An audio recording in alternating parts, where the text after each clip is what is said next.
Hi, Manuel. Hi, Max. In the last couple of weeks, I guess, there have been quite a few videos and posts on YouTube about big YouTubers who quit YouTube. Now, some of those I think have returned, but some really did quit. And then there have also been some reactions on that. And now, obviously, we're not super large YouTubers, but our main channel, Academind, has almost 1 million subscribers. And we have this channel since 2017. So it's really a big channel which is there and which has its audience. And we actually did start this channel here with this podcast. I also started my own channel. So we actually are not quitting, but instead growing, you could say. And why is that? Well, that's a complex topic, I guess, with lots of assumptions that we have to make. Yeah. Let's start it this way. I think if people who don't do YouTube, who don't create content, read something like that, why I quit YouTube after X years, they wonder, I guess. Yeah. Because I think that being a successful YouTuber is a great thing to achieve for many people. It's a dream for many Yeah. people, I would say, because you are your own boss. You create online videos. You have an audience that follows you. You make good money if you're successful. And you can be creative. And you can be creative, also a thing, an important thing actually. Yeah. So a great job, and suddenly you lose the motivation. And I guess we have to look at different factors that cause that problem. And one problem that many people know from their lives, I guess, is that if you do the same job, the same thing again and again, day by day, week by week, year by year, it gets boring. So your dream job turns into a reality that doesn't fulfill you anymore. It feels like something that you have to do or that you do because you did it in the last 5 years, but you don't feel it anymore. It's not what you burn for. Can you say it like that?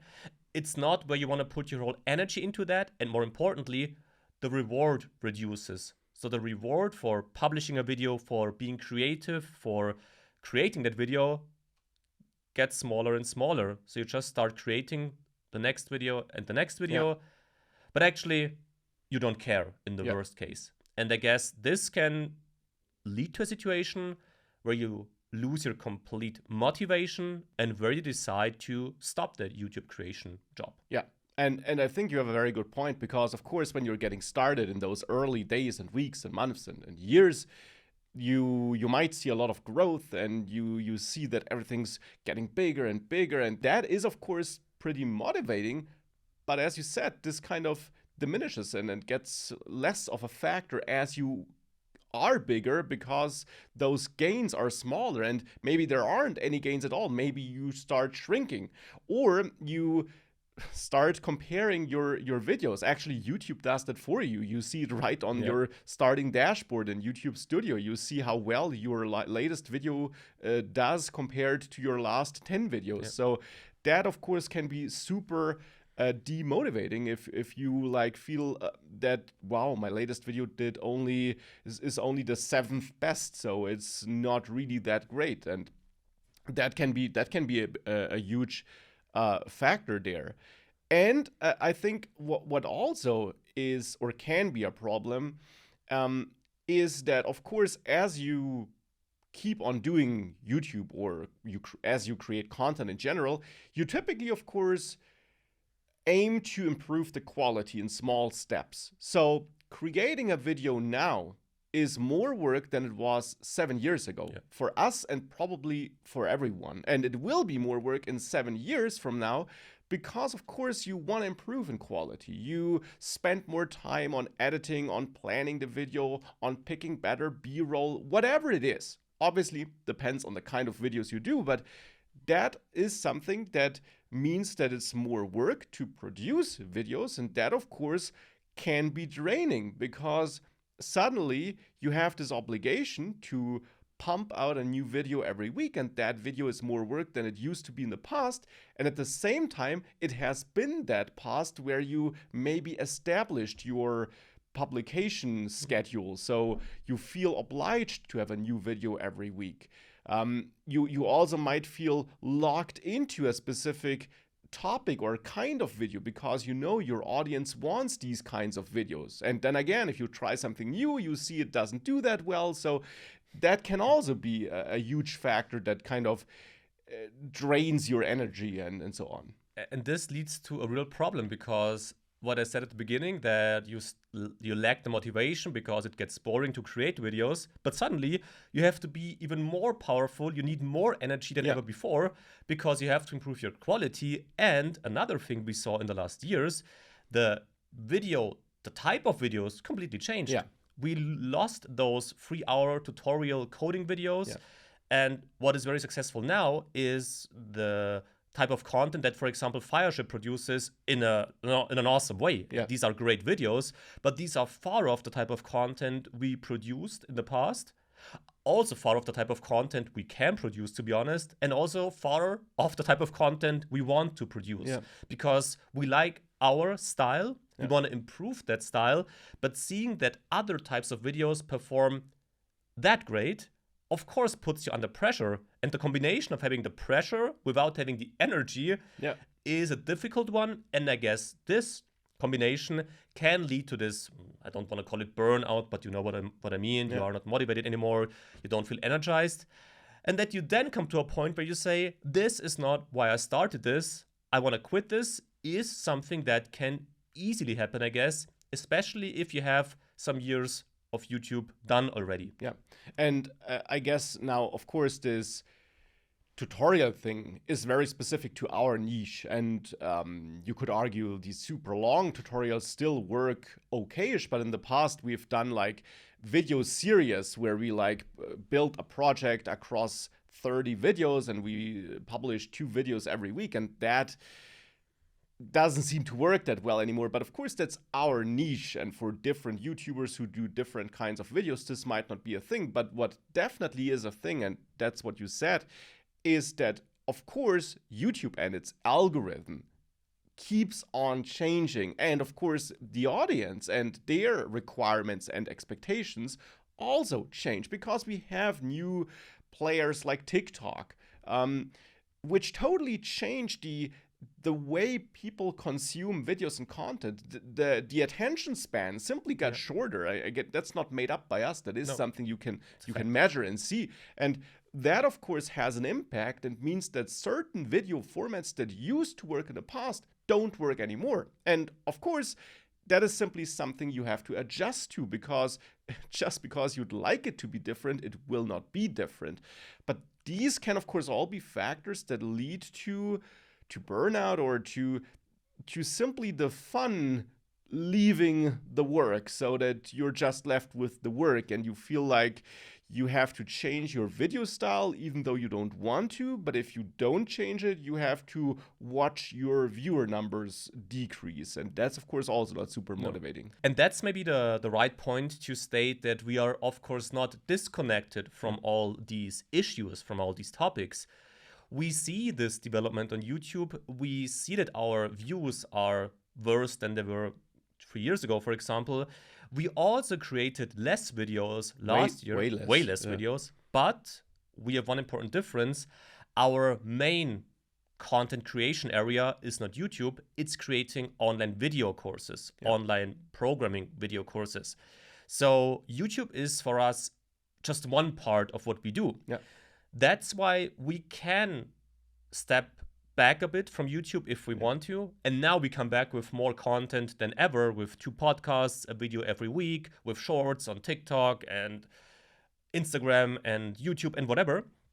So our perspective is, of course, not the one of a full-time YouTuber. Absolutely. That's important to understand, because if we would do it full-time, we might also have this quitting topic in our heads.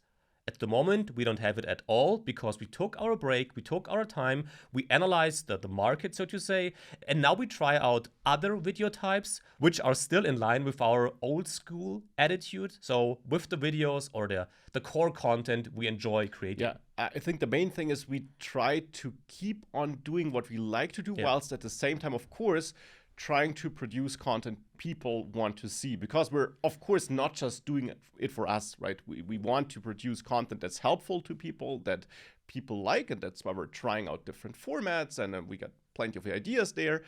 But at the same time, as you also said, The goal is not to just copy what works for Fireship or someone else, because A, we can't do that, and B, that's not us. No. That's simply not us. That's not the kind of content we want to create. We don't want to move that far into the entertainment area. We want to focus on really producing content that contains knowledge, that's helpful to other people, that's super important to us. And obviously, Fireship, just to make that super clear, does that too. But obviously, it's way more entertainment focused than our content is. I think that's fair to say.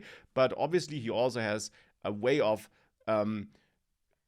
getting a lot of knowledge across in his videos. So that's really great. That's not the point. But we, of course, are at a point where we also, I think, found a way of creating videos that we like, that we see people like, and that still allow us to keep our style and do and create those videos as we want to create them. I think that's a complicated way of saying it, but yeah.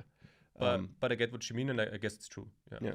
And what also ties into this whole, we still create videos the way we enjoy creating these videos, still adapted to the current situation that we have on YouTube. We are only 2 people. So we don't have lots of employees who create these videos for us, for example, and we don't have a high cost pressure, because if we have 10 employees, we have to pay these employees. So we need to create YouTube videos that create a certain amount of revenue to be able to pay our bills. We don't have that problem because, as said, we create online courses on different platforms, and it's only 2 people. So we are at the moment at least, in a more comfortable position maybe. We on purpose decided to have the situation, by the way. We talked about that in our last podcast. But still, that's also something that other YouTubers might have, that they don't enjoy creating the videos anymore, but they have to totally adapt to these new video types, because these are the only video types that really make money at the moment. So this takes away your freedom, I guess, to say, I enjoy my video style more, I'll slightly adapt it, but it's okay the way it is, because you have to change your videos, because if you don't earn money with these, then you can't run your company anymore. And if now that you're talking about earning money, of course, one way a lot of YouTubers use to earn money is collaborations, right? Product placements. And we don't do that either. We don't rule it out forever too, but we have never done it before, and that's also a deliberate decision. We had plenty of offers, and we also talk about that in our other podcasts, so I'm not going to go too much into depth here, but of course, if you have collaborations, if you have contracts, you have obligations, and those collaboration partners, of course, expect certain view numbers. Now, you will get your money even if a single video does not meet these numbers, depending on the contract, of course. But if you want to get more future collaboration partners, you need to have good views on your videos. And that, of course, means that you have to ensure that you produce videos that produce these views. And that's not a factor for us. We can totally create a video where we know that it won't do that well, because we want to do it, because we want to try out something, or because we know that it fits very well into our video portfolio, because we know, hey, there is a certain topic, like I recently created a video about signals. It's not too important, but it's a pretty niche video, and it was clear that it won't do that well, but I wanted to get this out so that I can also link to that video if someone asks me in one of the courses, how does this work? So that's something we can do because we don't have this obligation. But as you said, of course, if YouTube is your main thing, if that's how you earn your money, if you're living off those collaborations and so on, then this is not necessarily a luxury you have. And that's something where we are privileged, or where our deliberate decisions pay off, because, as you said, it's not the main thing we use or we do to earn money. But it is, of course, an important factor for many other creators. And that's also, so if I summarize what you just said, or what we just said, is, I guess it's the pressure that you suddenly feel. So you started as YouTube creator, great, freedom, nice job, I'm creative, I do what I want. And suddenly you have so much pressure on your shoulders from many different directions. Yeah. As you said, the collaboration one, I have to get videos with X amounts of clicks. I have my employees, I have all these costs. And this can be very tricky, I guess, if you're in this situation. So you start YouTube, you do well, and suddenly, some years later, you find yourself in a situation where you don't enjoy what you do, but where you have to do that job because of all these dependencies, I guess, or all these obligations that you have. And that's a tricky situation. And to be honest, I don't have a quick fix for that. I still think that quitting something is a very strict decision, I guess. Something you probably don't decide within a day or two. Yeah. So for all these people who quit YouTube, I guess they thought about that.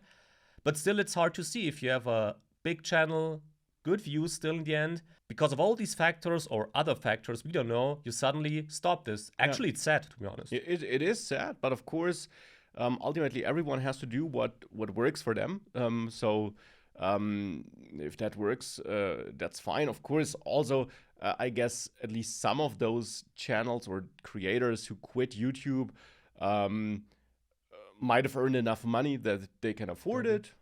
And I would assume most of them simply do something else, build a new business, whatever. So there probably is no reason to worry about them, financially at least. But yeah, of course, it's sad if you have like a channel that's doing well, but that's simply not doing well for its owner anymore. And I think we're glad that this is not where we are.